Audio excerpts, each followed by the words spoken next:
Hi friends, मैं हूं नीरज कुमार यादव और आप लोगों के लिए लेकर आए हैं कक्षा 10 का विषय विज्ञान प्री बोर्ड 2024 का पेपर है जो पूर्णांक 70 नंबर का था। इसमें मैं आपका पहला बहुविकल्पी कराऊंगा, आगे वाला क्वेश्चन भी बताऊंगा कैसे होगा। यदि आपको ऐसे ही और वीडियो चाहिए यानी कि पेपर सॉल्यूशन चाहिए और भी बहुत सारे, तो मैं आप लोगों को बहुत सारा पेपर सॉल्यूशन कराऊंगा इस साल। और ये आपके बोर्ड पेपर में बहुत ज़्यादा हेल्पफुल रहेंगे। यहाँ से बहुत सारे क्वेश्चन हूबहू आ भी जाएंगे। तो चलिए, ये विज्ञान का है क्वेश्चन, देखते हैं, शुरू करते हैं। सारे बहुविकल्पी पहले तो 20 बहुविकल्पी आ रहा है कक्षा 10 में, इसलिए बहुविकल्पी पर विशेष आप लोग ध्यान दीजिए। पर लिखा है सबसे पहले पेपर अच्छे से आप लोग पढ़ लीजिएगा, वहाँ पर भी जाइएगा तो सभी प्रश्न अनिवार्य है इस तरह से। तो यदि आप पहले चैनल पर आए हैं तो वीडियो को लाइक और सब्सक्राइब कर दीजिए। और चलिए अब हम वीडियो को शुरू करते हैं। पहला क्वेश्चन दिया गया है कि समतल दर्पण की फोकस दूरी होती है। आप जानते हैं कि समतल दर्पण की फोकस दूरी क्या होती है, यानी कि समतल दर्पण की जो फोकस दूरी होता है, पहला दिया है 0, दूसरा दिया है अनंत, तीसरा 25 सेंटीमीटर और -25 सेंटीमीटर। तो आप लोग आसानी से इसको जानते होंगे, जब भी आप लोग चैप्टर पढ़े होंगे उसमें जानते होंगे प्रकाश वाला में कि समतल दर्पण की फोकस दूरी क्या होती है, अनंत होती है। ठीक, अब आगे चलते हैं। दूसरा क्वेश्चन कह रहा है कि 1 मीटर फोकस दूरी के उत्तल लेंस की क्षमता होती है। तो आप लोग जानते हैं सूत्र कि फोकस दूरी दिया गया है, यानी कि 1 मीटर फोकस दूरी के उत्तल लेंस की क्षमता। तो क्षमता आप लोग जानते हैं क्या होता है कि लेंस की क्षमता बराबर 1/f मीटर में। तो 1 तो ऊपर है और f कितना है, 1 है, यानी कि 1/1 तो कितना आ जाएगा, 1, इसलिए लिखा गया है कितना है, 1 डायोप्टर। चलिए तीसरा क्वेश्चन देखते हैं। तीसरा क्वेश्चन कह रहा है कि एक उत्तल दर्पण की फोकस दूरी 12 सेंटीमीटर है, दर्पण की वक्रता त्रिज्या क्या होगी। बहुत ही आसान क्वेश्चन, आप लोग बताइएगा इसको कमेंट में। ऐसे तो इसमें मैं बता ही दिया हूँ, तो देखिए इसका सूत्र भी बता दे रहा हूँ। उत्तल दर्पण की फोकस दूरी दिया गया है f। आप लोग जानते हैं कि जो फोकस दूरी होता है वो वक्रता त्रिज्या का 2 गुना होता है। वक्रता त्रिज्या का कितना होता है, 2 गुना, यानी कि वक्रता त्रिज्या r बराबर 2f हो जाएगा और f का मान दिया है 12। यहीं जैसे यहाँ पर 12 रखेंगे, 12 दूनी 24, इसलिए हो जाएगा 24 सेंटीमीटर।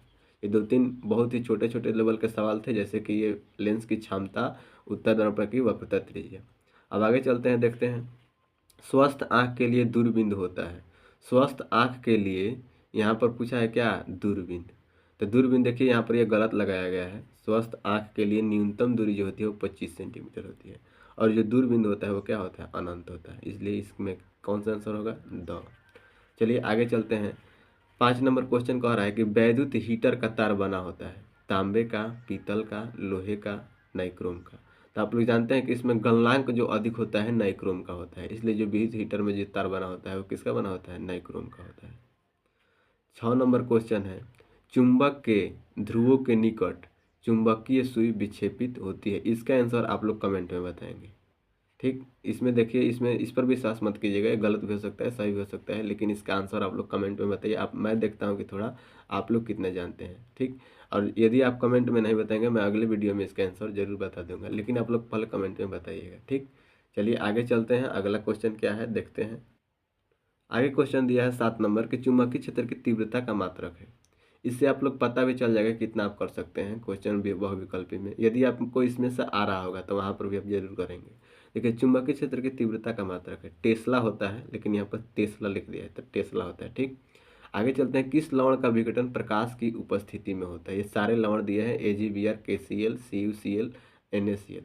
AgBr यानी कि सिल्वर ब्रोमाइड, पोटेशियम क्लोराइड, और CuCl कॉपर क्लोराइड। ठीक, NaCl जिसको नमक भी कहा जाता है, सोडियम क्लोराइड भी कहा जाता है इसको। ठीक, तो चलिए, इसमें जो होता है प्रकाश की उपस्थिति में, आप लोग अभिक्रिया पढ़े होंगे कि AgBr का होता है। ठीक, 9 नंबर क्वेश्चन देखते हैं। 9 नंबर क्वेश्चन कह रहा है कि शुद्ध जल का pH मान कितना होता है, तो वो 7 होता है। ठीक, कार्बन की संयोजकता कितनी होती है। यदि आप लोगों को इसमें कुछ डाउट भी होगा तो आप लोग कमेंट में जरूर बताइएगा, लेकिन इसका अभी तक जो आंसर है वो 7 होता है। कार्बन की संयोजकता कितनी होती है, तो कार्बन की संयोजकता आप लोग इलेक्ट्रॉनिक विन्यास पढ़े होंगे, यदि नहीं पढ़े होंगे तो आप लोग कमेंट कीजिएगा, मैं उसको भी पढ़ा दूंगा कि वो कैसे इलेक्ट्रॉनिक विन्यास निकाला जाता है। तो जो कार्बन होता है, कार्बन का परमाणु क्रमांक होता है कितना, 6 कार्बन, और जब इसका हम लोग इलेक्ट्रॉनिक विन्यास करते हैं यदि बोर-बोरी के नियम से, तो 2 और 4 आता है, तो अंत में कितने हुए, 4। इसलिए कार्बन की संयोजकता कितनी मानी जाएगी, 4 मानी जाएगी, तो अतः यहाँ पर 4 हो जाएगा। अब कह रहा है कि बेंजीन का अणुसूत्र होता है। 11 नंबर क्वेश्चन है कि बेंजीन का अणुसूत्र क्या होता है। तो बेंजीन का जो होता है C6H6 होता है, याद कर लीजिएगा। एसिटिक अम्ल में क्रियात्मक समूह होता है। एसिटिक अम्ल का सूत्र होता है CH3COOH। तो वो जो क्रियात्मक समूह है कितना होगा COOH। ये आप लोग पढ़े होंगे। अब आगे देखते हैं प्रोपेनाल। प्रोपेनाल कह रहा है कि इसमें से निम्न में से प्रोपेनाल का सूत्र है। तो आप लोग जानते हो एथ मेथ ब्यूट ये सब होता है ना, यानी कि ब्यूट जो होता है 4। ठीक, तो ये सबसे पहले जो 3 नंबर पर आता है वो प्रोप आता है। मेथ और तब एथ, यानी कि पहला नंबर पर मेथ और दूसरा नंबर पर एथ और तीसरा नंबर प्रोप ब्यूट। ठीक, तो तीसरा नंबर पर क्या है प्रोप, यानी कि सी का मान कितना रखे 3 रखे। अब सी का मान देख लीजिए किसमें 3 है, केवल इसमें है, इसलिए प्रोपानाल का यही हो जाएगा। ठीक, और आल जुटा है यानी कि OH। तो OH सिर्फ 2 ही में है। ऑप्शन को एलिमिनेट भी कर सकते हैं कि आल जो आप लोग पढ़े होंगे IUPAC नाम में, तो वहाँ से आप लोग को पता चल रहा होगा कि आल जब आता है कब, जब OH लगा होता है। तो OH किस में लगा है, सिर्फ 2 ही में लगा है, यानी कि 2 ऑप्शन खत्म। अब देखते हैं प्रोप पर, या फिर शुरू में ही देखेंगे तो प्रोप होता है 3 पर, और 3 किस में है, सिर्फ इसी में, तो खत्म। 14 नंबर क्वेश्चन देखते हैं। कह रहा है कि शाम के समय वाष्पोत्सर्जन की दर, यहाँ पर नहीं होगा दर होगा। शाम के समय वाष्पोत्सर्जन की दर हो जाती है। शाम के समय वाष्पोत्सर्जन की दर जो दर होती है, इसको आप लोग कमेंट में बताइएगा कितना होगा। रंध्रों में द्वार कोशिकाएं होती है 2।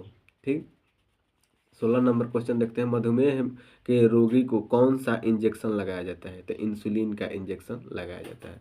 अब आगे देखते हैं आगे क्वेश्चन कितना दिया है, और हम लोगों के 4 क्वेश्चन बचे हैं। तो देखिए 17 नंबर क्वेश्चन। 17 नंबर क्वेश्चन कह रहा है कि पराग कोश में होता है परागण। पुष्प के स्त्री केसर के मध्य भाग को क्या कहते हैं, वार्तिका। मनुष्य में कितने गुणसूत्र होते हैं, ये आप लोग जानते होंगे, 23 जोड़ा होता है। जीवाणु है क्या, अपघटक अपमार्जक उत्पादक उपभोक्ता, तो क्या है अपघटक है।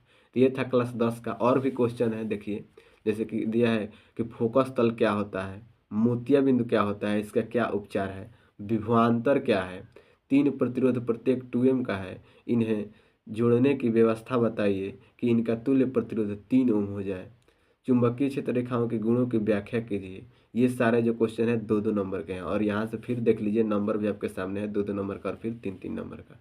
तो यदि आप अच्छे से तैयारी करना चाहते हैं तो इस चैनल को लाइक और सब्सक्राइब कर दीजिए। और भी यदि आपको चाहिए पेपर सोल्यूशन, तभी तो यहाँ पर मैं सिर्फ वह विकल्प ही कराया, मैं पूरा लिख कर एक एक का परिभाषा देते हुए मैं बहुत ही अच्छे ढंग से बताऊंगी कैसे पेपर में लिखा जाता है।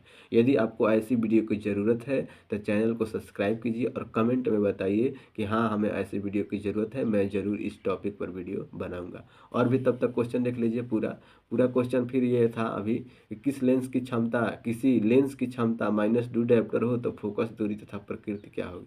तो उसका फोकस दूरी और प्रकृति पूछ रहा है। ये जो क्वेश्चन है 6 नंबर में आया है, देख लीजिए आप लोग के सामने।